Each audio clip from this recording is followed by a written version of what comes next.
Korelasi antar error dalam SEM. Apakah itu? Pernahkah Anda menjumpai hal seperti ini di dalam pemodelan melalui SEM? Ini namanya korelasi antar error atau correlated error, error correlation atau correlation among residuals. Apakah ini merupakan sebuah kelemahan? Ya. Mengapa ini bisa terjadi? Berikut ini saya akan mengilustrasikan mengapa sampai ada korelasi antar error. Saya mempunyai 4 butir soal serial figural yang mengukur kemampuan penalaran individu. Soal ini menunjukkan bahwa individu harus memahami urutan gambar satu dengan yang lain. Setelah dianalisis, CFA menghasilkan kesimpulan seperti ini. Model ini tidak fit. Model ini fit, namun ada korelasi antar error. Mengapa ini bisa terjadi? Kedua butir ini mengukur konstruk lain selain penalaran serial. Keduanya mengukur penalaran numerik.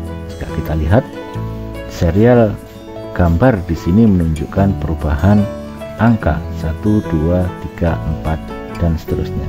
5, 4, 3, 2, 1 dan seterusnya. Sehingga selain kedua butir ini mengukur penalaran, juga mengukur penalaran numerik. Butir A3 dan butir A4 merupakan butir yang mengukur lebih dari 2 konstruk. Selain konstruk utama yang diukur, yaitu penalaran figural, keduanya juga mengukur penalaran numerik. Misalnya, saya memiliki 7 buah butir seperti ini untuk figural dan butir seperti ini deretan angka dan penalaran aritmetika untuk ketiga butir ini, maka ketika dimodelkan akan menghasilkan gambar seperti ini.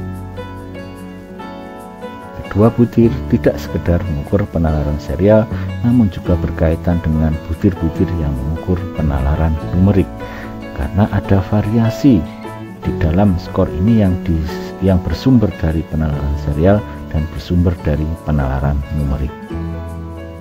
Model ini juga bisa seperti ini, artinya skor yang ada di dalam A3 dan A4 selain dipengaruhi oleh penalaran serial juga dipengaruhi oleh penalaran numerik.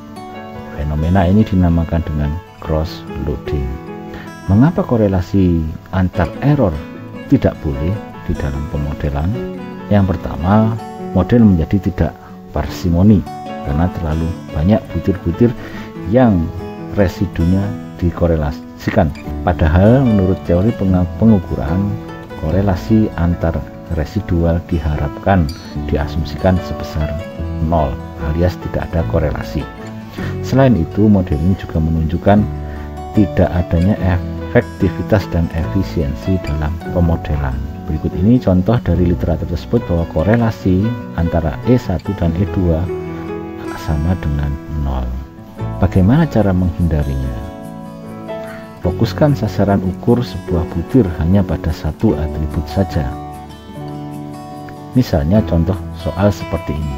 Ibu meminta Arman untuk membeli 10 buah kue dengan rasa yang 5 rasa berbeda-beda di toko pojok kampung rambutan. Kue yang diperbolehkan untuk dibeli adalah rasa keju dan sebagainya. Coba tebak apa yang diukur oleh soal ini.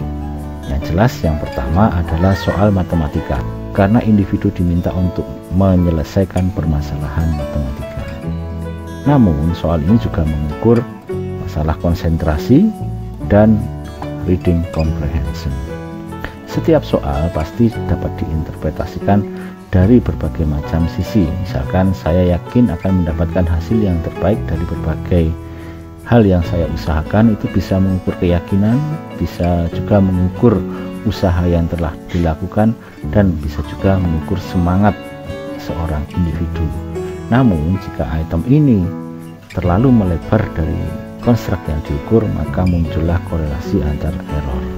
Butir ini akan berkorelasi dengan butir-butir yang lain yang tidak sepenuhnya mengukur konstruk utama dengan baik. Berikut ini contoh dari paper yang ditulis oleh Wisman itu, yang menguji faktor struktur dari Back Depression Inventory versi 2. Didapatkan bahwa ada butir-butir yang memiliki korelasi antar error. Contohnya adalah butir tentang sadness dan crying. Butir ini memang mengukur depresi, namun selain mengukur depresi, butir ini keduanya mengukur tentang kesedihan. Dari studi yang lain ada juga selain depresi, ada butir-butir yang berkorelasi errornya, yaitu self dislike dan self criticalness. Meskipun keduanya ini mengukur depresi, namun keduanya juga memiliki daya ukur yang lain, yaitu ketidaksukaan terhadap diri. Demikian juga kedua butir ini selain mengukur depresi juga mengukur loss of pleasure, loss of interest. Semoga bermanfaat. Assalamualaikum warahmatullahi wabarakatuh.